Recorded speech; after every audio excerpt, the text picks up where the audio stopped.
നമസ്കാരം. Meet the leaders പ്രോഗ്രാമിലേക്ക് സ്വാഗതം. ഇന്ന് നമ്മളോടൊപ്പമുള്ളത് BJPയുടെ സംസ്ഥാന വൈസ് പ്രസിഡന്റും BJPയുടെ ഒരു പ്രമുഖ വ്യക്തിത്വവുമായ അഡ്വക്കേറ്റ് B. ഗോപാലകൃഷ്ണനാണ്. നമസ്കാരം സർ. നമസ്കാരം.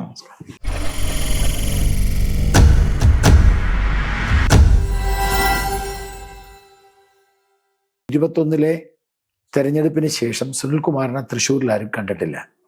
ഈ 2 വർഷം സുനിൽകുമാർ എവിടെയായിരുന്നു? കുമ്മനം രാജശേഖരനെതിരെ മുരളീധരൻ മത്സര രംഗത്ത് വന്നത് കോൺഗ്രസിന്റെ അനുമതിയോടുകൂടിയല്ല. അപ്പൊ ആ സ്റ്റേറ്റ്മെന്റ് മുരളീധരൻ പറയണമെന്നുണ്ടെങ്കിൽ മുരളീധരന്റെ പിന്നിൽ കേരളത്തിലെ തീവ്രവാദികളുടെ ഒരു ശക്തി ഉണ്ടായിരുന്നു. മുരളീധരൻ തൃശ്ശൂരിൽ നിൽക്കുന്നത് ജയിക്കാനാണ് എന്നും കോൺഗ്രസ്സുകാർ പോലും വിശ്വസിക്കില്ല. സുരേഷ് ഗോപി എന്ന ആ വ്യക്തിയെ ജനങ്ങൾ ഇഷ്ടപ്പെടുന്നുണ്ട്. ഇഷ്ടമാണ് വോട്ടായി മാറുക. അച്ഛൻ മുഖ്യമന്ത്രിയായ പ്രായത്തിൽ അതൊരു നിമിത്തമാണ്. അച്ഛൻ മുഖ്യമന്ത്രിയായ പ്രായത്തിൽ മകൻ മന്ത്രിയാവും. BJP കേരളത്തിൽ ജയിക്കാതിരിക്കാൻ ഞങ്ങൾ അടവ് നയം ഉപയോഗിക്കും. ഞങ്ങൾ ഇത് ജനാധിപത്യത്തിലുള്ളതാണ് അടവ് നയം.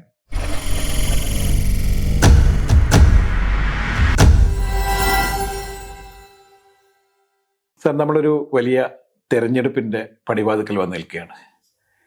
2-3 ദിവസം കഴിയുമ്പോഴേക്ക് തെരഞ്ഞെടുപ്പിന്റെ ഒരു വലിയ പ്രധാനപ്പെട്ട ഘട്ടം കഴിയും. അതായത് സ്ഥാനാർത്ഥികളുടെ പത്രികാ സമർപ്പണം കഴിയും. നമ്മളിപ്പോൾ ഇരിക്കുന്നത് തൃശ്ശൂരിലാണ്. ഇപ്പോൾ തൃശ്ശൂരിനെ സംബന്ധിച്ചിടത്തോളം രാജ്യത്ത് തന്നെ ഏറ്റവും വളരെ ശ്രദ്ധേയമായ മത്സരം നടക്കുന്ന ഒരു സ്ഥലമാണ്. മാത്രമല്ല ഏറ്റവും ആദ്യം കേരളത്തിൽ ഇലക്ഷൻ പ്രചരണം ആരംഭിച്ച സ്ഥലം കൂടിയാണ് തൃശ്ശൂർ. എങ്ങനെയൊക്കെയാണ് ഇവിടുത്തെ ഒരു അവസാന റീച്ചിലേക്കുള്ള ഒരു പ്രയാണം? തൃശ്ശൂര് വളരെ ഗൗരവമായിട്ടുള്ള ഒരു തെരഞ്ഞെടുപ്പ് പ്രക്രിയയാണ് നടന്നുകൊണ്ടിരിക്കുന്നത്. തെരഞ്ഞെടുപ്പ് പ്രചരണം ആരംഭിക്കുന്ന ഘട്ടത്തിൽ, അതിൻ്റെ തുടക്കത്തിൽ ഇടതുപക്ഷത്തിനൊരു മേൽക്കോയ്മ ഉണ്ടായിരുന്നു. എൻ്റെ സുഹൃത്താണ് മിസ്റ്റർ സുനിൽകുമാർ. ഞങ്ങൾ ഒന്നിച്ച് പഠിച്ചതാണ്. ഞാൻ സുനിൽകുമാർ ഒരുമിച്ച് ഇലക്ഷനിൽ മത്സരിച്ചിട്ടുണ്ട്. അന്ന് ഞാൻ തോൽക്കുകയും അദ്ദേഹം ജയിക്കുകയും ചെയ്തു. അദ്ദേഹം മന്ത്രിയായ കാലഘട്ടത്തിൽ സുനിൽകുമാർ ചില ഇടപെടലുകൾ തൃശ്ശൂരിൽ നടത്തിയിട്ടുണ്ട്. ആ ഇടപെടലുകളുടെ മൂടുപടം, പൊയ്മുഖം, ആ പൊയ്മുഖം മാത്രമാണ് പൊതുവെ വെളിയിൽ വന്നത്. അതുകൊണ്ട് തന്നെ സുനിൽകുമാറിനെ സംബന്ധിച്ചിടത്തോളം സുനിൽകുമാറാണ് സ്ഥാനാർത്ഥി എന്ന് കാണുകയും സുനിൽകുമാർ രംഗത്ത് വരികയും ചെയ്ത സമയത്ത് ഒരു ചെറിയ അപ്പർ ഹാൻഡ് സുനിൽകുമാറിന് ആദ്യഘട്ടത്തിൽ ഉണ്ടായിരുന്നു. കാരണം സുനിൽകുമാറിനെ അനൗൺസ് ചെയ്തതിന് ശേഷമാണ് സുരേഷ് ഗോപിയുടെ അനൗൺസ്മെന്റ് ഉണ്ടായത്. ഞാൻ അതുകൊണ്ടാണ് അങ്ങനെ സംസാരിക്കുന്നത്. അതേസമയത്ത് സുരേഷ് ഗോപി സുനിൽകുമാറിനേക്കാൾ കൂടുതൽ സജീവ സാന്നിധ്യത്തോടുകൂടി അദ്ദേഹം തോറ്റിട്ടും തൃശ്ശൂർ കേന്ദ്രീകരിച്ച് പ്രവർത്തിച്ചു.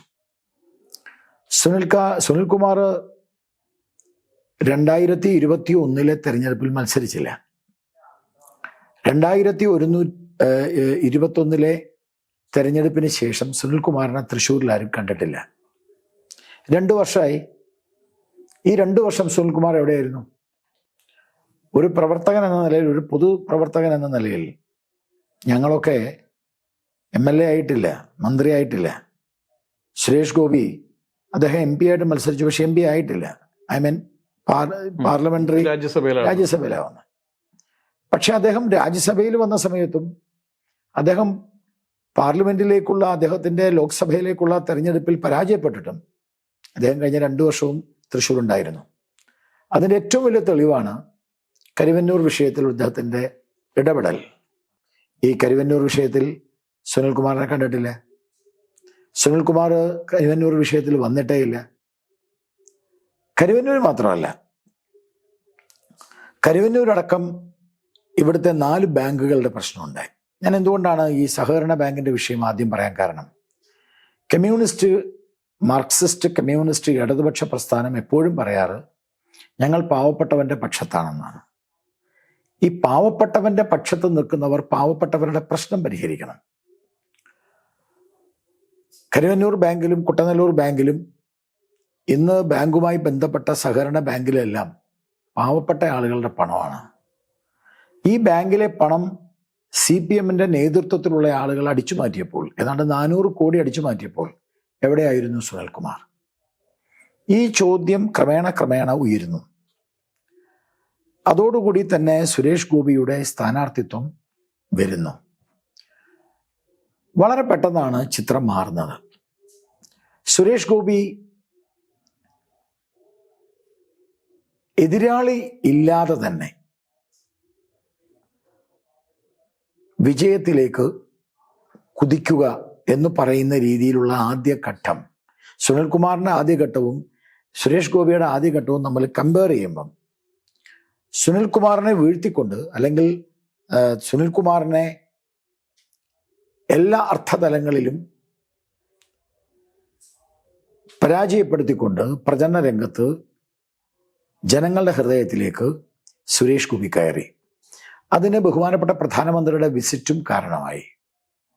അങ്ങനെ സുരേഷ് ഗോപി എതിരില്ലാത്ത, അല്ലെങ്കിൽ എന്താ പറയാ, നമുക്ക് വളരെ വളരെ മുന്നോട്ട് പോകുന്ന ഒരവസ്ഥ, ഒരു ജൈത്രയാത്ര, അതാണ് അതിന്റെ വാക്ക്, നല്ല വാക്ക്, ഒരു ജൈത്രയാത്ര സുരേഷ് ഗോപിയുടെ നടന്നപ്പോഴാണ് വളരെ പെട്ടെന്ന് മുരളീധരൻ വരുന്നത്. അപ്പം മുരളീധരന്റെ വരവ് എന്ന് പറയുന്നത് എനിക്ക് തോന്നുന്നു അതിന്റെ പിന്നിൽ ഒരു ഗൂഢാലോചനയുണ്ട്. ഐ എം വെരി ഫ്രാങ്ക്ലി, വളരെ ഫ്രാങ്കായിട്ട് പറയാം, അതിന്റെ പിന്നിൽ കൃത്യമായിട്ടുള്ള ഒരു ലക്ഷ്യമുണ്ട്. ആ ലക്ഷ്യം മുരളീധരന് ജയിക്കുക എന്നുള്ളതല്ല, മറിച്ച് സുരേഷ് ഗോപിയെ തോൽപ്പിക്കുക എന്നതാണ്. കാരണം ഇയാള് എല്ലാ കാലഘട്ടത്തിലും ഇയാളുടെ ഒരു സമീപനം അതാണ്. തിരുവനന്തപുരത്ത് കണ്ടതാണ്. കുമ്മനം രാജശേഖരനെ തോൽപ്പിക്കുക എന്നതായിരുന്നു അദ്ദേഹത്തിന്റെ ലക്ഷ്യം. വടകര എന്ന് പറഞ്ഞിറങ്ങിയത് അതിന് വേണ്ടിയിട്ടാണ്. അതെ, ഇത്തവണ വടകര എന്ന് പറഞ്ഞിറങ്ങിയത് അല്ല. അതിനകത്ത് ഒരു ചെറിയ, ഞാൻ വളരെ ഗൗരവമായിട്ട് ഈ വിഷയത്തെ കാണാം. കുമ്മനം രാജശേഖരനെതിരെ മുരളീധരൻ മത്സരരംഗത്ത് വന്നത് കോൺഗ്രസിന്റെ അനുമതിയോടുകൂടിയല്ല, അഥവാ കോൺഗ്രസിന്റെ നിർദ്ദേശപ്രകാരവുമല്ല, അഥവാ കോൺഗ്രസിന്റെ ഒരു സ്ട്രാറ്റജി ആയിട്ടല്ല. കോൺഗ്രസിന് അങ്ങനത്തെ ഒരു സ്ട്രാറ്റജി അന്ന് ഉണ്ടായിരുന്നില്ല. Muraleedharan he himself has stated, ഞാൻ കുമ്മനത്തിനെതിരായിട്ട് മത്സരിക്കും, ഞാൻ ജയിക്കാനല്ല, പക്ഷേ BJPയുടെ ഉള്ള അക്കൗണ്ട് ഞാൻ പൂട്ടിക്കും. It was a statement. അപ്പൊ ആ സ്റ്റേറ്റ്മെന്റ് മുരളീധരൻ പറയണമെന്നുണ്ടെങ്കിൽ മുരളീധരന്റെ പിന്നിൽ കേരളത്തിലെ തീവ്രവാദികളുടെ ഒരു ശക്തി ഉണ്ടായിരുന്നു. വളരെ പച്ചക്ക് പറഞ്ഞാൽ സാമ്പത്തിക ഇടപാട് നടന്നിട്ടുണ്ടോ എന്ന് സംശയിക്കേണ്ടിയിരുന്നു. ഈ TN പ്രതാപന്റെ കാര്യത്തിലും അത്തരത്തിലൊരു വലിയൊരു ആരോപണം നേരത്തെ ഉന്നയിക്കും. ഞാൻ ആ വിഷയം പറയാം, മുരളീധരന്റെ വിഷയം പറഞ്ഞിട്ട് അത് പറയാം. ഇത് തന്നെയാണ് ഇപ്പോ മുരളീധരന്റെ തൃശ്ശൂരിലേക്കുള്ള വരവിന്റെ പ്രത്യേകത. കാരണം ലീഗ് ഒരു സ്ഥാനാർത്ഥിയും കൂടി ആവശ്യപ്പെട്ടു. നമുക്കെല്ലാവർക്കും അറിയാം, മൂന്നാം സീറ്റ്. ലീഗിന്റെ 3ാം സീറ്റ് കൊടുക്കില്ല എന്ന വീരവാദം കോൺഗ്രസ് നടത്തി.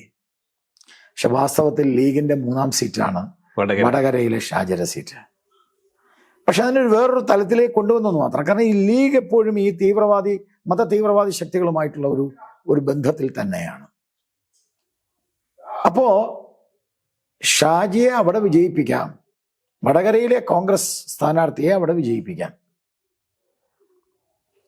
അവിടുത്തെ കൺസോൾഡേറ്റ് ആയിട്ടുള്ള മുസ്ലിം ഫോഴ്സ്, മത വോട്ട്, തീവ്രവാദികളുടെ ഒരു പ്രേരണ, കൺസോൾഡേറ്റ് ആയിട്ടുള്ള ആ വോട്ട് UDF സ്ഥാനാർത്ഥിക്ക് കൊടുത്തിട്ട്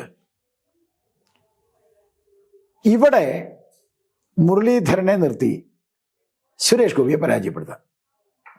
ഞാൻ നിങ്ങളോട് ഉറപ്പ് പറയുന്നു, മുരളീധരൻ നിൽക്കുന്നത് ജയിക്കാനല്ല, മുരളീധരൻ തൃശ്ശൂരിൽ നിൽക്കുന്നത് ജയിക്കാനാണ് എന്നും കോൺഗ്രസ്സുകാർ പോലും വിശ്വസിക്കില്ല. അതിനൊരു കാരണമുണ്ട്. അതിനെന്താ കാരണം? എന്നാൽ പ്രതാപൻ നിന്നാൽ മതിയില്ലേ, എന്തുകൊണ്ടാണ് മുരളീധരനെ നിർത്തിയത്? ഈ ചോദ്യമുണ്ട്. പ്രതാപൻ നിന്നിരുന്നത് പ്രതാപൻ ജയിക്കാൻ വേണ്ടിയായിരുന്നു. പ്രതാപന്റെ ലക്ഷ്യം ജയിക്കലായിരുന്നു. ജയിക്കുകയില്ലയോ, ദാറ്റ്സ് എ ഡിഫറൻറ്റ്, അത് നമുക്ക് പറയാൻ സാധിക്കില്ല. പക്ഷേ എല്ലാ അർത്ഥതലങ്ങളിലും ജയിക്കുക എന്ന ലക്ഷ്യം വെച്ചുകൊണ്ടാണ് പ്രതാപന്റെ സ്ഥാനാർത്ഥിത്വം ഉണ്ടായിരുന്നത്. തുടക്കത്തിൽ അദ്ദേഹത്തിന് അറിയാമായിരുന്നു ഞാൻ ജയിക്കില്ല എന്ന്. അതുകൊണ്ട് ഞാൻ മത്സരിക്കുന്നില്ല എന്ന് പ്രഖ്യാപിച്ചു. ഈ മുരളീധരൻ അങ്ങനെ പ്രഖ്യാപിച്ച ആള് മത്സരിക്കുന്നില്ല. അതെ. പക്ഷെ അദ്ദേഹത്തിന് സമ്മർദ്ദം ഉണ്ടായി. കാരണം ഞാൻ തന്നെയാണ് ഒരു പത്ര സമ്മേളനം നടത്തിയത്. ഇദ്ദേഹം പ്രതാപൻ ഇന്ന് നിരോധിക്കപ്പെട്ട പോപ്പുലർ ഫ്രണ്ട് എന്ന് പറയുന്ന സംഘടനയുമായിട്ട് വല്ലാത്ത ബന്ധമുള്ള ചങ്ങാതികളല്ല, ഒക്കെ ചങ്ങാതികളാണ്. വെറും ചങ്ങാതികളല്ല, ഒക്കെ ചങ്ങാതികളാണ്. കാരണം പ്രതാപന്റെ പല മൂവ്മെന്റിന്റെയും പിന്നിലുള്ള സാമ്പത്തിക സഹായം ആ മേഖലയിൽ നിന്നാണ്. ചില ഘട്ടത്തിൽ പുള്ളി തുറന്നു പറഞ്ഞിട്ടുണ്ട്. അത് തുറന്നു പറഞ്ഞിട്ടുണ്ട്. ചില ഘട്ടങ്ങളിൽ അദ്ദേഹം തുറന്നു പറഞ്ഞിട്ടുണ്ടെന്ന് മാത്രമല്ല, കേരളത്തിൽ ഏറ്റവും കൂടുതൽ ഗൾഫിലേക്ക് പോയിട്ടുള്ള MLA, MP, MLA ആയിരുന്ന സമയത്തും MP ആയിരുന്ന സമയത്തും ഏറ്റവും കൂടുതൽ പോയത് പ്രതാപനായിരുന്നു. എന്താ അവിടെ പണി? പ്രതാപൻ എന്താ പണി അവിടെ പോയിട്ട് അദ്ദേഹം പങ്കെടുത്ത വിരുന്നുകളിൽ തൃശ്ശൂർ കാണുന്ന പ്രതാപനെ ആയിരുന്നില്ല. മറ്റൊരു പ്രതാപന്റെ വീഡിയോ പറയേണ്ട ആവശ്യമില്ല. ഞാൻ വ്യക്തിപരമായി പറയുന്നത് എനിക്ക് ഞാൻ രസകരമായ കാര്യം പറയാം. എനിക്ക് ഭയങ്കര വിഷമം തോന്നുന്നു. കാരണം പ്രതാപനാണോ അല്ലയോ എന്നുള്ള ചർച്ച ഉണ്ടായി. ആ ചർച്ചയുണ്ടായി അവസാനം മണിക്കൂറിൽ പ്രതാപന്റെ പേര് ഡിക്ലെയർ ചെയ്യുകയാണ്. പ്രതാപന്റെ പേര് ഡിക്ലെയർ ചെയ്തിട്ട് ആദ്യത്തെ പ്രോഗ്രാം, ദ ഫസ്റ്റ് പ്രോഗ്രാം, രാമനിലയത്തിൽ നിന്ന് പ്രതാപൻ നേരിട്ട് വരുന്നത് ഞാനും പ്രതാപനും ഒരുമിച്ചിരിക്കുന്ന ഒരു വേദിയിലാണ്. അപ്പോൾ ആ വേദിയിൽ പ്രതാപൻ വരുമ്പോൾ സ്ക്രോളിംഗ് വന്നുകൊണ്ടിരിക്കുകയാണ് എല്ലാ ചാനലിലും. പ്രതാപനാണ് സ്ഥാനാർത്ഥി. അപ്പോൾ പ്രതാപനോട് ഞാൻ ചോദിച്ചു, ഒരു പബ്ലിക്കിന്റെ മുമ്പിൽ പ്രതാപ നിങ്ങളാണ് ഇവിടുത്തെ സ്ഥാനാർത്ഥി എന്ന് ഞാൻ പറയുന്നതിൽ ബുദ്ധിമുട്ടുണ്ടോ എന്ന് ചോദിച്ചു. അപ്പോൾ അദ്ദേഹം പറഞ്ഞു, എന്നോട് ഒരു ബുദ്ധിമുട്ടുമില്ല, സന്തോഷപൂർവ്വം പറഞ്ഞോളൂ, ഞാൻ തന്നെയാണ് സ്ഥാനാർത്ഥി എന്ന്. ഞാനാണ് വാസ്തവത്തിൽ പൂത്തോളിൽ, തൃശ്ശൂർ പൂത്തോളിലെ ഒരു വലിയ പ്രോഗ്രാമിൽ ഞാനാണ് with the permission of Prathapan അത് അനൗൺസ് ചെയ്തത്. പക്ഷേ അപ്പോഴേക്കാണ് കാര്യങ്ങളൊക്കെ മാറി പറഞ്ഞത്. പ്രതാപൻ അത് വല്ലാത്ത വിഷമം ഉണ്ടാക്കിയിട്ടുണ്ട്. ഞാൻ ആ എപ്പിസോഡ് അവിടെ നിർത്തുകയാണ്, പ്രതാപന്റെ വിഷയം. അപ്പോൾ രണ്ടാം ഘട്ടത്തിൽ വളരെ മുന്നോട്ട് പോയ സുരേഷ് ഗോപിയെ തടയാൻ വേണ്ടിയാണ് മുരളീധരൻ ഇറങ്ങുന്നത്. മുരളീധരൻ ഇറങ്ങുന്നതോടുകൂടി തന്നെ മുരളീധരനെ തടയാൻ ഞങ്ങൾ പത്മജ വേണുഗോപാലിനെ കൊണ്ടുവന്നു. ഇത് നേരെ തിരിച്ചാ അവർ പറയുന്നത്. പത്മജ വേണുഗോപാൽ BJP-യിൽ വന്നപ്പോഴാണ് മുരളീധരനെ കൊണ്ടുവന്നത്. ഇത് രണ്ടും ഞങ്ങൾക്ക് നേരത്തെ അറിയാം. നമ്മൾ പത്മജ വേണുഗോപാലായിട്ടൊക്കെ സംസാരിക്കുന്നതിന് മുമ്പ് തന്നെ ഈ വിഷയം മുരളീധരൻ ഇങ്ങോട്ട് വരുന്നു എന്നുള്ളത് പത്മജ വേണുഗോപാലിന്റെ കോണ്ടാക്ട്സിൽ കൂടി തന്നെ അവർക്കിതൊക്കെ അറിയാം. അവരിതിന്റെ എല്ലാ കാര്യവും വെളിച്ചത്ത് വച്ചിട്ടുണ്ട്. കുമ്മനത്തിനെതിരെ മുരളീധരൻ നിന്നത് മുരളീധരൻ ജയിക്കാനായിരുന്നില്ല, മറിച്ച് ചില രാഷ്ട്രീയ അജണ്ടയായിരുന്നു. മറ്റൊരു രാഷ്ട്രീയ അജണ്ടയല്ല, സാമ്പത്തിക അജണ്ടയാണ്. ഞാൻ അങ്ങനെ തന്നെ പറയാൻ ആഗ്രഹിക്കുന്നു. ഒരു അജണ്ടയാണ് അത്. വ്യക്തിപരമായ ഒരു നേട്ടത്തിന് വേണ്ടിയുള്ള ഒരു അജണ്ടയായിരുന്നു. ഇപ്പോഴും ആ അജണ്ട നിലനിൽക്കുന്നുണ്ട്. കാരണം ഇപ്പം ഞാൻ കേട്ടത് KPCCയുടെ പ്രസിഡന്റ് ആക്കാം എന്ന് പറഞ്ഞു എന്ന് വരെ പറയുന്നു. അപ്പം അതിൻ്റെ പിന്നിൽ കൃത്യമായിട്ടൊരു അജണ്ടയുണ്ട്. അപ്പോൾ വളരെ ഈസി ആയിട്ട് പ്രതാപൻ നിൽക്കുന്ന സമയത്ത് സുരേഷ് ഗോപിക്ക് വളരെ ഈസി ആയിരുന്നു. അപ്പം മുരളീധരനെ കൊണ്ടുവന്നാൽ ഈ ഒരു അപ്പർ കമ്മ്യൂണിറ്റിയുടെ വോട്ടുകൾ ഇല്ലാതാക്കാനാണ് ശ്രമം. അതാണ് ശ്രമം. പക്ഷേ അതുകൊണ്ടാണ് ആ ശിഖണ്ഡി എന്ന ഒരു പ്രയോഗം നടന്നത്. ഞാൻ വളരെ കൃത്യമായി പറയുകയാണ്, ഇപ്പോൾ ഒന്നാം ഘട്ടം കഴിഞ്ഞ് രണ്ടാം ഘട്ടത്തിലേക്ക് കടന്നു. ഒന്നാം ഘട്ടത്തിൽ സുരേഷ് ഗോപി തന്നെയായിരുന്നു മുന്നിൽ. അത് വളരെ ജൈത്രയാത്ര എന്ന് പറയുന്നത് പോലെയായിരുന്നു. രണ്ടാം ഘട്ടം ആവുമ്പോഴേക്കും മുരളീധരന്റെ വരവോട് കൂടിയിട്ട് സ്വാഭാവികമായിട്ടും ഒരു ടൈറ്റ് ആയിട്ടുള്ള ഒരു ഫൈറ്റ്, വളരെ കൃത്യമായിട്ടുള്ള ഒരു ടൈറ്റ് ആയിട്ടുള്ള ഫൈറ്റാണ്. ഈ ടൈറ്റ് ആയിട്ടുള്ള ഫൈറ്റിൽ ഞാൻ ആഗ്രഹിക്കുന്നത്, BJP ആഗ്രഹിക്കുന്നത് ഈ ടൈറ്റ് ഫൈറ്റ് വരണം. ത്രികോണ മത്സരം, ഞാൻ കറക്റ്റ് ടൈറ്റ് ഫൈറ്റ് വരണം. ഞാൻ ഈ എല്ലാവരും സുരേഷ് ഗോപിക്ക് ജൈത്രയാത്രയാണ് TN പ്രതാപന്റെ സമയത്ത് എന്ന് പറഞ്ഞപ്പോൾ ഞാനാണ് ഞങ്ങളുടെ യോഗത്തിൽ പറഞ്ഞത്, TN പ്രതാപന്റെ സ്ഥാനാർത്ഥിത്വവും സുരേഷ് ഗോപിയുടെ സ്ഥാനാർത്ഥിത്വവും സുനിലിന്റെ സ്ഥാനാർത്ഥിത്വവും നിങ്ങൾ കമ്പയർ ചെയ്തിട്ട് സുരേഷ് ഗോപി പോവുകയാണെങ്കിൽ സ്വാഭാവികമായിട്ടും ചാൻസ് പോകാൻ പോകുന്നത് വളരെ വളരെ ഗൗരവമായിട്ടുള്ള, തീർച്ചയായിട്ടും സുരേഷ് ഗോപിക്ക് നല്ല മൂവ്മെന്റും ഇതൊക്കെ ഉണ്ടെങ്കിൽ പോലും കോൺഗ്രസ്സുകാർ പോലും സ്വാഭാവികമായിട്ടും വോട്ട് ചെയ്യാൻ പോകുമ്പോൾ അത് വേറൊരു ദിശയിലേക്ക് പോകാനുള്ള സാഹചര്യമുണ്ട്. ഞാൻ അത്ര പറഞ്ഞ് അവിടെ നിർത്തുകയാണ്. കോൺഗ്രസിനുള്ളിൽ കിട്ടേണ്ടതായ ചില വോട്ടുകൾ. അതുകൊണ്ട് ടൈറ്റ് ആയിട്ടുള്ള ഒരു ത്രികോണ മത്സരമാണ് സുരേഷ് ഗോപിക്ക് ഗുണകരം, BJPക്ക് ഗുണകരം എന്നാണ് ഞാൻ സംസാരിച്ചത്. ഞാൻ അതൊന്ന് കൺക്ലൂഡ് ചെയ്യട്ടെ. അങ്ങനെ വരുമ്പോൾ രണ്ടാം ഘട്ടത്തിൽ നല്ല ടൈറ്റ് ആയിട്ടുള്ള മത്സരമാണ്. സുരേഷ് ഗോപി ഈ മത്സരത്തിൽ മുന്നിലാണ്. കാരണം ഈ തൃശ്ശൂരിലെ ഏറ്റവും കൂടുതൽ ഇലക്ട്രേറ്റ് എന്ന് പറയുന്നത് വോട്ടവകാശമുള്ളവർ സ്ത്രീകളാണ്. സ്ത്രീകളുടെ മനസ്സിൽ സുരേഷ് ഗോപിക്ക് ഒരു വലിയ സ്വാധീനമുണ്ട്. സുരേഷ് ഗോപിക്ക് സ്ത്രീകൾ വല്ലാത്ത ഒരു ആത്മബന്ധം പ്രകടിപ്പിക്കുന്നുണ്ട്. അത് ക്രൈസ്തവരുടെ ഇടയിൽ, മുസ്ലിങ്ങളുടെ ഇടയിൽ, ഹിന്ദുക്കളുടെ ഇടയിൽ, അരാഷ്ട്രീയവാദികളുടെ ഇടയിൽ, കോൺഗ്രസ്സുകാരുടെ ഇടയിൽ, CPM-കാരുടെ ഇടയിൽ. കാരണം നന്മയുടെ ഒരു പ്രതീകമാണ്. നന്മയാണ്, രാഷ്ട്രീയമല്ല.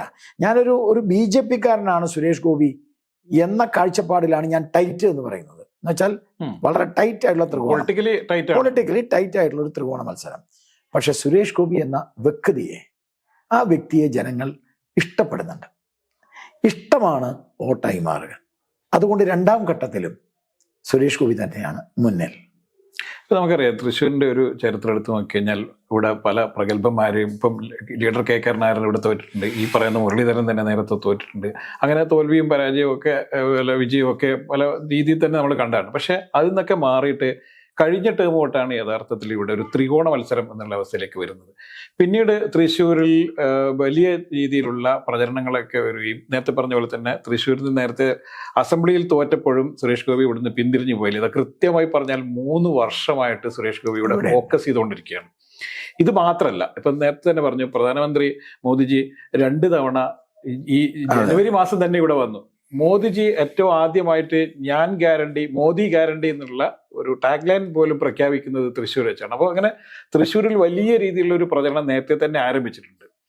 ഇതിനിടയിലാണ് പത്മജ വിഷയം ഉണ്ടാകുന്നതും മുരളീധരൻ ഇങ്ങോട്ട് മാറുന്നതൊക്കെ ആയിട്ടുള്ള പലതരത്തിലുള്ള മാറ്റങ്ങളൊക്കെ ഉണ്ടായിട്ടുണ്ട്. എങ്കിൽ പോലും വലിയ പ്രതീക്ഷയിലാണ് BJP ഇപ്പോഴും നിൽക്കുന്നത്. ഇതേപോലെ തന്നെ തൃശ്ശൂർ മാത്രമല്ല, തിരുവനന്തപുരത്തും രാജീവ് ചന്ദ്രശേഖരന്റെ മത്സരവും ഇതേപോലെ തന്നെ വലിയ രീതിയിലൊരു ത്രികോണ മത്സരം എന്ന രീതിയിലേക്ക് വരുന്നു. നമ്മൾ പത്തനംതിട്ടയിൽ വരുമ്പോഴേക്കും പത്തനംതിട്ടയിലും ഇതുപോലെയുള്ള ഒരു ത്രികോണ മത്സരം വരുന്നു. അപ്പോൾ BJPക്ക് എത്രത്തോളം പ്രതീക്ഷയുണ്ട് ഈ ഇലക്ഷനിൽ? ഈ പ്രതീക്ഷ ഇപ്രാവശ്യത്തെ തെരഞ്ഞെടുപ്പിൽ സാധാരണ പറയുന്നത് പോലെയല്ല. ഈ പ്രാവശ്യത്തെ തെരഞ്ഞെടുപ്പിൽ ഒരു അത്ഭുതം ഉണ്ടാവും. ഈ അത്ഭുതം ഉണ്ടാവും എന്ന് പറയാൻ കാരണം 2 കാരണം കൊണ്ടാണ്. ഒന്ന്, ഒന്നും അറിയാത്ത ഒരു വ്യക്തിക്ക് പോലും, രാഷ്ട്രീയത്തെക്കുറിച്ച് ഒന്നും അറിയാത്തൊരു വ്യക്തി, അദ്ദേഹത്തോട് പോലും ആരാണ് അടുത്ത പ്രധാനമന്ത്രി എന്ന് ചോദിച്ചാൽ അത് നരേന്ദ്രമോദി എന്താ പറയുക. ഇപ്പൊ രാഹുൽ ഗാന്ധിക്കും ശശി തരൂരിനും പ്രേമചന്ദ്രനും ഞാൻ 3 പേരെ എടുക്കുന്നത് 3 പ്രധാനപ്പെട്ടവരാണ്. ഈ 3 പേരുടെ ഭാഷയിലും നരേന്ദ്രമോദിയാണ് അടുത്ത പ്രധാനമന്ത്രി. ശശി തരൂരിനോട് who is the next prime minister എന്ന് ചോദിച്ചല്ലോ, കൃത്യമായി മറുപടി പറഞ്ഞിട്ടുണ്ട്. ഇതന്നെ പ്രേമചന്ദ്രനോട് സംസാരിച്ചല്ലോ. പ്രേമചന്ദ്രൻ എന്താ പറഞ്ഞത്? അത് തന്നെ പറഞ്ഞേ. ഇന്നലത്തെ ഏറ്റവും രസകരമായ കാര്യം, ഇന്നലത്തെ മഹാറാലി രാംലീല മൈതാനത്ത് നടന്നു. അപ്പോൾ രാഹുൽ ഗാന്ധിയുടെ പ്രസംഗം, എന്തിനാണ് ഇപ്പോൾ കെജ്രിവാളിനെ അറസ്റ്റ് ചെയ്തത്? 6 മാസം മുമ്പ് അറസ്റ്റ് ചെയ്യാമായിരുന്നില്ലേ? ഒന്നും കൂടി പറഞ്ഞു. അത് ശ്രദ്ധിച്ചോന്ന് എനിക്കറിയില്ല. 6 മാസം കഴിഞ്ഞിട്ട് അറസ്റ്റ് ചെയ്താൽ പോരെ? അപ്പോഴും പ്രധാനമന്ത്രി മോദി തന്നെയായിരിക്കും. അപ്പൊ 6 മാസം കഴിഞ്ഞിട്ട് അറസ്റ്റ് ചെയ്താൽ പോരെന്ന് ചോദിച്ചാൽ രാഹുൽ ഗാന്ധിയുടെ ഹൃദയത്തിൽ പോലും നരേന്ദ്രമോദിയാണ് അടുത്ത പ്രധാനമന്ത്രി. അപ്പൊ അത് സ്വാഭാവികമാണ്. അപ്പൊ അടുത്ത പ്രധാനമന്ത്രി നരേന്ദ്രമോദി ആവുമ്പോൾ ഈ കേരളത്തിലെ ജനങ്ങൾ 2 രീതിയിലാണ് ഞാൻ പറഞ്ഞത്. ഒന്ന്, ഇപ്പൊ തൃശ്ശൂരിലെ ആളുകൾ, തൃശ്ശൂരിലെ ജനങ്ങൾ നന്ദിയുള്ളവർ, നന്മ പ്രതീക്ഷിക്കുന്നവർ, രാഷ്ട്രീയത്തിന്റെ അതിപ്രസരമില്ലാത്തവർ, അവർക്ക് സുരേഷ് ഗോപിയാണ് ദ നമ്പർ 1. തിരുവനന്തപുരത്തേക്ക് പോയി 15 വർഷം തിരുവനന്തപുരം ശശിയായി എന്ന് സാധാരണ ഭാഷയിൽ പറയാം. തിരുവനന്തപുരത്ത് യാതൊരു മൂവ്മെന്റും ഉണ്ടായിട്ടില്ല, ഏതെങ്കിലും തരത്തിലുള്ള വികസനം ഉണ്ടായിട്ടില്ല. ശശി തരൂർ നല്ല ആളാണ്, നല്ല ഭാഷയാണ്. പക്ഷെ ഇംഗ്ലീഷ് ഭാഷ പറഞ്ഞതുകൊണ്ട് കഞ്ഞി വേവില്ല. ഇംഗ്ലീഷ് ഭാഷ പറഞ്ഞുകൊണ്ട് നാട്ടിൽ ഒരു വികസനം ഉണ്ടാവില്ല. ഇംഗ്ലീഷ് ഭാഷ നന്നായിട്ട് ഉപയോഗിക്കുകയോ ഉപയോഗിക്കാതിരിക്കുകയോ, ദാറ്റ്സ് എ ഡിഫറെന്റ് മാറ്റർ. സാധാരണക്കാരിൽ ഒരു ഇംഗ്ലീഷ് ഭാഷയും ഉപയോഗിക്കാത്ത സാധാരണ രാഷ്ട്രീയക്കാരൻ, ആ രാഷ്ട്രീയക്കാരനാണ് ഇന്ത്യയിൽ പലതും ചെയ്തത്. ഞാൻ ഓരോരുത്തരുടെ ഭാരതരത്നമൊക്കെ കിട്ടിയ ആളുകളുടെ പേരൊന്നും ഞാനിപ്പോൾ പറയാൻ ആഗ്രഹിക്കുന്നില്ല. അപ്പം അതുകൊണ്ട് ഭാഷയല്ല, പ്രവൃത്തിയാണ്, റിയാലിറ്റിയാണ്. പ്രവൃത്തിക്ക് ശശി തരൂരിന് പ്രവർത്തിക്കാനും സാഹചര്യമില്ല. അദ്ദേഹം ഞാൻ മോശക്കാരനെന്നൊന്നും ഞാൻ പറയാൻ ആഗ്രഹിക്കുന്നില്ല. പക്ഷെ അദ്ദേഹത്തിന് ദർ ഇസ് നോ ചാൻസ്. അപ്പം 3 വട്ടം ജയിപ്പിച്ചവർ, 3 പ്രാവശ്യം ഒന്നും ചെയ്യാത്ത ആൾ 4-ാമത്തെ വട്ടം വന്ന് എന്ത് ചെയ്യാനാ? ഈ നാട്ടിലെ ജനങ്ങളുടെ എന്തെങ്കിലും കാര്യം, ചെറിയ കുട്ടികൾ SSLC പാസ്സായി കഴിഞ്ഞാൽ കേരളത്തിന് വെളിയിലേക്ക് പോവുക. കാരണം കേരളത്തിൽ ഒന്നുമില്ല. പക്ഷെ രാജീവ് ചന്ദ്രശേഖർജി തിരുവനന്തപുരത്ത് വന്ന് ഈ ചുരുങ്ങിയ ദിവസത്തിൻ്റെ ഉള്ളിൽ അത് എന്തൊക്കെ ചെയ്തു കൊടുത്തിരിക്കുന്നത്. സൈനിക സ്കൂളിൻ്റെ കാര്യത്തിൽ അദ്ദേഹം അപ്പം തന്നെ ഇടപെട്ട കാര്യം ചെയ്തു കൊടുത്തു. എന്നു മാത്രമല്ല, അദ്ദേഹത്തിൻ്റെ ഡിസൈനിങ് വളരെ കൃത്യമായി IT മേഖലയിലെ യുവാക്കൾക്ക് അനുകൂലമായ കുറെ കാര്യങ്ങൾ ചെയ്യുന്നു. അദ്ദേഹം ഒരു IT മന്ത്രിയെന്ന് മാത്രമല്ല, അദ്ദേഹത്തിനെ വാസ്തവത്തിൽ കേരളത്തിലെ ജനങ്ങൾ അറിഞ്ഞിട്ടില്ല. ഇപ്പൊ ടെലികോം രംഗത്ത് രാജ്യം കൈവരിച്ച ഏറ്റവും വലിയ പുരോഗതിയുടെ പിന്നെ ഇദ്ദേഹമല്ലേ ഞാൻ പറഞ്ഞ ഇദ്ദേഹമല്ലേ നമ്മളൊക്കെ 98460 ഇത് എപ്പോഴും എൻ്റെ മനസ്സിൽ കിടക്കുന്ന, കാരണം അത് BPL നമ്പറാ. 98460 94470 എന്ന് പറഞ്ഞാൽ BSNL-ഉം 98460 എന്ന് പറഞ്ഞാൽ അത് BPL-ഉം ആണ്. അപ്പൊ ഞാൻ പറഞ്ഞതെന്ന് വെച്ചാൽ, വാസ്തവത്തിൽ രാജീവ് ചന്ദ്രശേഖരനെ മലയാളി അറിഞ്ഞു തുടങ്ങുകയാണ്. തിരുവനന്തപുരത്തെ ആളുകൾ അറിഞ്ഞു. അപ്പൊ അറിഞ്ഞപ്പോഴാണ് ഈ മനുഷ്യന്റെ വലിപ്പവും ഈ മനുഷ്യന്റെ പ്രവൃത്തിയും ഈ മനുഷ്യന്റെ വീക്ഷണവും ജനങ്ങൾക്ക് മനസ്സിലായത്. ബഹുദൂരം പിന്നിലാണ് വാസ്തവത്തിൽ ഇപ്പോൾ ശശി തരൂർ എന്നാണ് എനിക്ക് കിട്ടുന്ന വാർത്ത. ഇനി ഇവിടുന്ന് നേരെ നമുക്ക് ആന്റണിയുടെ മകന്റെ കാര്യത്തിലേക്ക് പോവാം. ഞാൻ വളരെ കൃത്യമായി പറയാം, ഈ ചർച്ചയിൽ ആന്റണിയുടെ മനസ്സ് ആന്റണിയുടെ മകന്റെ കൂടെയാണ്. ആന്റണിയുടെ അമ്മ പരസ്യമായി പ്രഖ്യാപിച്ചാണ്, ഇത് പറയണ്ടല്ലോ. ആന്റണിയുടെ മനസ്സ് ആന്റണിയുടെ മകന്റെ കൂടെയാണ്. ആന്റണിയുടെ ഭാര്യ എന്ന് വെച്ചാൽ ഈ പയ്യന്റെ അമ്മ, ഈ പയ്യൻ ജയിച്ചു വരാൻ കാത്തിരിക്കുകയാണ്. ഉമ്മൻചാണ്ടിയുടെ മകള് അനിൽ ആന്റണിക്ക് വേണ്ടി നിൽക്കുക. ഞാൻ ഈ പയ്യൻ എന്നുള്ള ഭാഷ അങ്ങ് ഒരു ജനറലായിട്ട് പറഞ്ഞാണ്. അനിൽ ആന്റണിക്ക് വേണ്ടി നിൽക്കുകയാണ്. ഈ അനിൽ ആന്റണിയുടെ പ്രൊഫൈല് നോക്കി, അത്ര നിസ്സാരക്കാരനല്ല. എന്ന് പറഞ്ഞാൽ നമ്മൾ സാധാരണ ഇദ്ദേഹം അനിൽ ആന്റണി നമ്മുടെ പാർട്ടിയുടെ പ്രവർത്തനത്തിൽ വന്നപ്പോൾ ഞാൻ ഇത്രയും മികച്ച ഒരു പ്രൊഫൈലാണ് എന്ന് വിശ്വസിച്ചില്ല. അദ്ദേഹം മലയാളത്തിലെ പ്രസംഗം അത്ര. അപ്പൊ പെട്ടെന്ന് അദ്ദേഹത്തിന്റെ പ്രൊഫൈൽ, ഞാനായിട്ട് നല്ല ബന്ധമാണ്, പക്ഷെ അദ്ദേഹത്തിന്റെ പ്രൊഫൈൽ നോക്കിയപ്പോ എംബസികളായിട്ടുള്ള ബന്ധം, ഞാൻ കുറച്ചുകൂടി നന്നായി ഭാഷയിൽ പറഞ്ഞാല് റോമായിട്ടുള്ള ബന്ധം, ക്രൈസ്തവ സഭ, ഞാൻ വളരെ പച്ച മലയാളത്തിൽ പറയാം, ക്രൈസ്തവ സഭ എന്ന് പറയുന്ന ഒരു സഭയ്ക്ക് സത്യസന്ധമായി പറഞ്ഞാൽ നല്ല അവസര. ഞാൻ ഇത്ര പറഞ്ഞു നിർത്താം.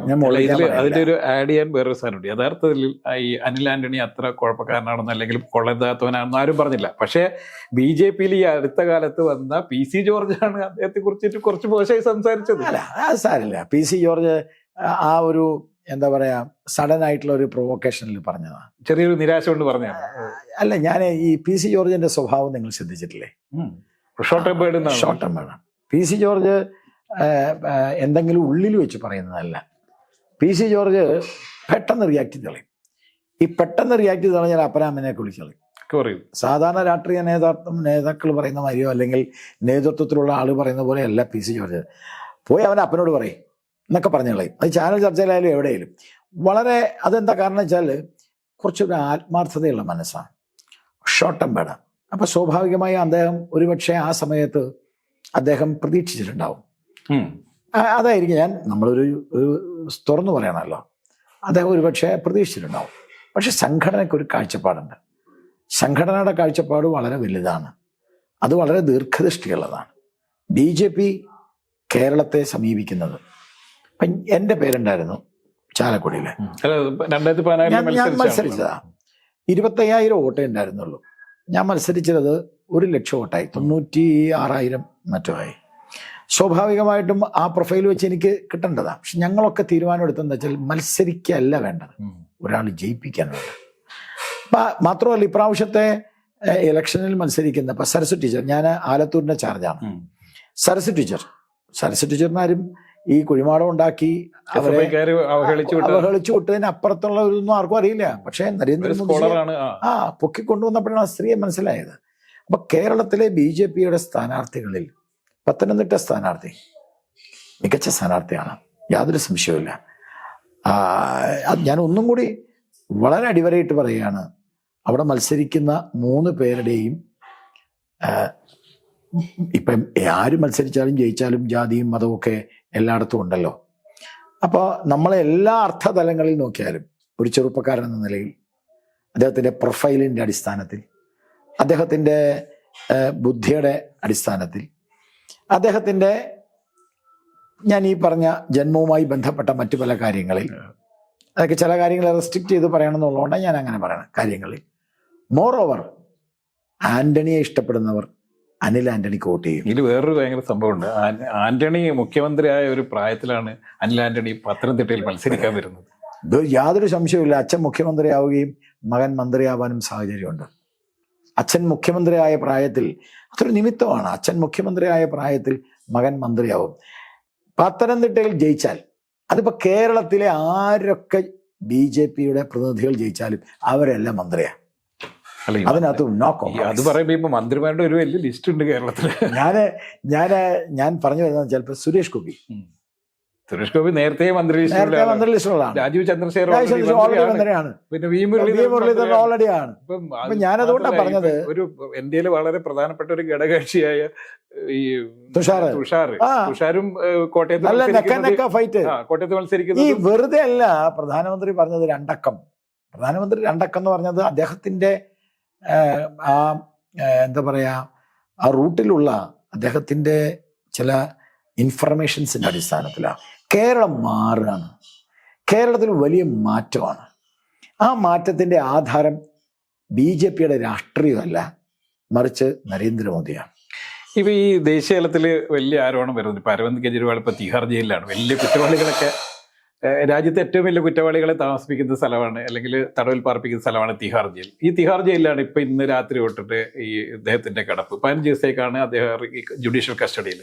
അപ്പോൾ ഈ കേരളത്തിലെ അടക്കമുള്ള CPM അടക്കമുള്ള CPI അടക്കമുള്ള എല്ലാ രാഷ്ട്രീയ പാർട്ടികളും ഒറ്റ സ്വരത്തിൽ പറയുന്നു, ED ഉപയോഗിച്ചുകൊണ്ട് BJP ശത്രുക്കളെ ഇല്ലാതാക്കുന്നു, രാഷ്ട്രീയ പ്രതിരോധികളെ ഇല്ലാതാക്കുന്നു. അതുപോലെ തന്നെ കൂടുതൽ സീറ്റിലേക്ക് മാറാൻ വേണ്ടി 400 സീറ്റ് എന്നുള്ള ഒരു ഫാൻസി നമ്പറിലേക്ക് വരാൻ വേണ്ടിയിട്ട് ഇത്തരം ആളുകളെയൊക്കെ തകർക്കാൻ വേണ്ടി ശ്രമിക്കുന്നു എന്നുള്ളത്. കേരളത്തിലും അതുപോലെ നമ്മൾ കേട്ടു. ഇപ്പം താങ്കൾ ഏറ്റവും കൂടുതൽ ഇടപെട്ടിട്ടുള്ള ചാനൽ ചർച്ചയിൽ ഏറ്റവും കൂടുതൽ ഇടപെട്ടില്ല ഈ 3 വർഷത്തിനിടയിൽ ഏറ്റവും വലിയ വിവാദമായ കേസാണ്, അഴിമതിയാണ് കരുവന്നൂർ കേസ്. നമ്മൾ നേരത്തെ സ്പർശിച്ചു പോയതാണ്. ഈ കരുവന്നൂരിൽ ED ആദ്യം വന്നപ്പോൾ തന്നെ എന്താ പറഞ്ഞത്? ഇത് ഇലക്ഷൻ ഡിപ്പാർട്ട്മെന്റ് ആണെന്നും സുരേഷ് ഗോപിക്ക് വേണ്ടിയിട്ട് ഇലക്ഷൻ പ്രചരണത്തിന് വേണ്ടിയാണ് ED വന്നിരിക്കുന്നത്. പക്ഷെ ഇപ്പം നമ്മളിപ്പോൾ ഈ സംസാരിക്കുന്ന സമയത്ത് വീണ്ടും ഇത് സ്ട്രോങ് ആയിക്കൊണ്ട് കേസിൽ പെട്ടെന്ന് തന്നെ വലിയ രീതിയിലുള്ള അന്വേഷണം മുന്നോട്ട് വന്നു. ഇന്ന് വന്ന വാർത്ത എന്ന് പറയുന്നത്, ഇപ്പൊ ഈ വൈകുന്നേരം വന്ന വാർത്ത എന്ന് പറയുന്നത് CPM ജില്ലാ സെക്രട്ടറി അയക്കുന്ന MM വർഗീസിന് സമൻസ് വന്നിരിക്കുന്നു. വളരെ വൈകാതെ തന്നെ MK കണ്ണനും അതുപോലെ തന്നെ മുൻ മന്ത്രി AC മൊയ്തീനും നോട്ടീസ് കിട്ടിയേക്കും എന്ന് പറയുന്നു.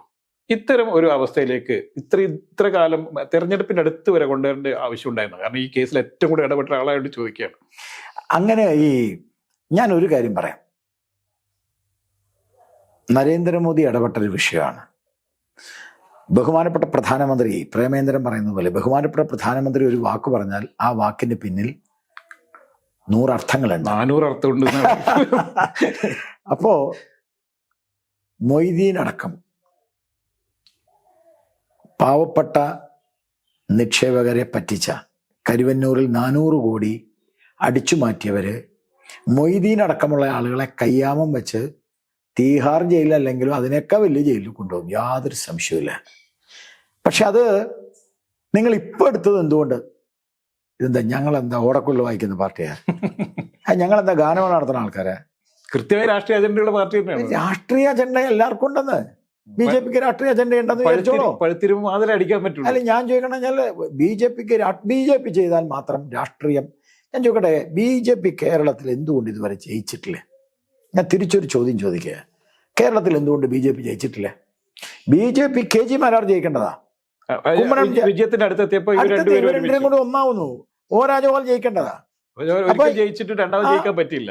അപ്പോ അല്ല, O രാജഗോപാൽ ലോക്സഭ ജയിക്കേണ്ടതാണ്. 15,000 വോട്ടിന് തോറ്റതാ. 15,000 വോട്ടിന് ഇടതുപക്ഷവും വലതുപക്ഷവും കൂടി ഒരുമിച്ച് നിന്ന് വോട്ട് ചെയ്തതാണ്. എന്തിന് കഴിഞ്ഞ പ്രാവശ്യം പാലക്കാട് മത്സരിച്ച് ശ്രീധരൻ ജയിക്കേണ്ടതാണ്. അപ്പൊ അടിസ്ഥാന വിഷയം എന്താ? ഇത് നമ്മൾ ചൂണ്ടിക്കാണിച്ചാൽ ഇവിടുത്തെ മാധ്യമ സുഹൃത്തുക്കളും ഇവിടുത്തെ ഇടതുപക്ഷവും വലതുപക്ഷവും പറയുന്നത് BJP കേരളത്തിൽ ജയിക്കാതിരിക്കാൻ ഞങ്ങൾ അടവ് നയം ഉപയോഗിക്കും. ഞങ്ങൾ ഇത് ജനാധിപത്യത്തിലുള്ളതാണ് അടവ് നയം. ഈ അടവ് നയം ഇടതുപക്ഷക്കാർക്കും വലതുപക്ഷക്കാർക്കും മാത്രമല്ല, BJP കൊണ്ടെന്ന് അങ്ങോട്ട് ധരിച്ചോളൂ. അപ്പോൾ ഒരു ചോദ്യം വരും, അങ്ങനെയാണെങ്കിൽ ED-യെ BJP ആണോ നിയന്ത്രിക്കുന്നതെന്നൊരു ചോദ്യം സ്വാഭാവികമായിട്ട് വരും. BJP നേതൃത്വം സർക്കാരാണല്ലോ, സർക്കാരാണ് എന്ന് വെച്ചാൽ സർക്കാർ ചെയ്യുന്നത് മുഴുവൻ BJP-യുടെ നിർദ്ദേശപ്രകാരമാണെന്ന് വെച്ചാൽ അല്ല. പക്ഷെ ഞങ്ങളോടാണ് ചോദ്യം ചോദിക്കുന്നത്. ഇന്ത്യ ഭരിക്കുന്ന ഒരു രാഷ്ട്രീയ പ്രസ്ഥാനം എന്ന നിലയിൽ വളരെ കൃത്യമായി ആ ചോദ്യം ചോദിക്കുമ്പോൾ ഞാൻ പറയുന്നു, യാതൊരു സംശയവുമില്ല, അതാണ് കാരണം. പക്ഷെ നിങ്ങൾ ചോദിച്ചൊരു ചോദ്യമുണ്ട്, കേജ്രിവാളിനെ പൂട്ടിയതുകൊണ്ട് ഒരു ചുക്കും. BJP-യെ സംബന്ധിച്ചിടത്തോളം കേജ്രിവാൾ ഞങ്ങൾക്കൊരു എരയല്ല. കഴിഞ്ഞ പ്രാവശ്യം കേജ്രിവാൾ ശക്തമായി മത്സരിച്ചിട്ട് ഞങ്ങൾ 7 സീറ്റ് ജയിച്ചില്ലേ ഡൽഹിയിൽ. കേജ്രിവാൾ ഞാൻ ഇപ്പം ഷീലാ ദീക്ഷിതിനെ തോൽപ്പിക്കുന്നു പറഞ്ഞു, തോൽപ്പിച്ചു. ഞാൻ ഇപ്പം നരേന്ദ്രമോദിയെ തോൽപ്പിക്കുന്നു പറഞ്ഞിട്ട് ആ ഇറക്കം പറഞ്ഞ് ഷട്ടൊക്കെ ഇട്ടിട്ട് ആൾക്കാരെ പറ്റിച്ച് അവിടെ പോയി നിന്നിട്ട് വാരണാസി പോയി നിന്നിട്ട് കെട്ടിവെച്ച പൈസ കിട്ടിയില്ലേ. ഞാൻ ചോദിക്കണേ, ഡൽഹിയിൽ കേജ്രിവാൾ സംസ്ഥാന മുഖ്യമന്ത്രിയാണ്, ഞാൻ ഇല്ല എന്ന് പറയുന്നില്ല. കേജ്രിവാൾ ഡൽഹിയുടെ മുഖ്യമന്ത്രിയാണ്. സംസ്ഥാന പദവിയോ ഉണ്ടോ ഇല്ല എന്നുള്ളതല്ല, മുഖ്യമന്ത്രിയാണ്. പക്ഷേ അവിടെ എല്ലാ കാലഘട്ടത്തിലും പാർലമെന്റിലേക്കുള്ള തെരഞ്ഞെടുപ്പിൽ നരേന്ദ്രമോദിക്ക് തന്നെയാണ്. പക്ഷെ ഈ വിഷയം എന്താ? ഈ വിഷയം എന്ന് പറഞ്ഞാൽ എൻ്റെ ഒരു ഒറ്റ ചോദ്യമാണ്, ഇന്ത്യ മുന്നണിയിലേക്ക് കേജ്രിവാൾ വന്നപ്പോൾ അദ്ദേഹം വിശുദ്ധനായി, പുണ്യാളനായി. കേജ്രിവാളിനെതിരെ ആദ്യത്തെ പത്രസമ്മേളനം ആരുടെ? കോൺഗ്രസ് ഏകാധിപത്യ പ്രവണതയോടുകൂടി തന്നെ നെഹ്റുവിന്റെ കാലഘട്ടത്തിൽ നെഹ്റു വിരുദ്ധത പറഞ്ഞ അല്ലെങ്കിൽ നെഹ്റുവിനെ എതിർത്ത ആളുകളോട് നെഹ്റു ചെയ്തത് എന്താ? അപ്പോൾ അത് വളരെ ബോധപൂർവം, വാസ്തവം പറഞ്ഞാൽ പിണറായി വിജയനെതിരെ ഞാൻ കേസ് കൊടുക്കും. ED കേജ്രിവാളിനെ അറസ്റ്റ് ചെയ്തപ്പോൾ എതിർക്കുന്ന ആളുകൾ ED പിണറായി എന്തുകൊണ്ട് അറസ്റ്റ് ചെയ്യുന്നില്ല എന്ന് ചോദിക്കുന്നവരാണ്.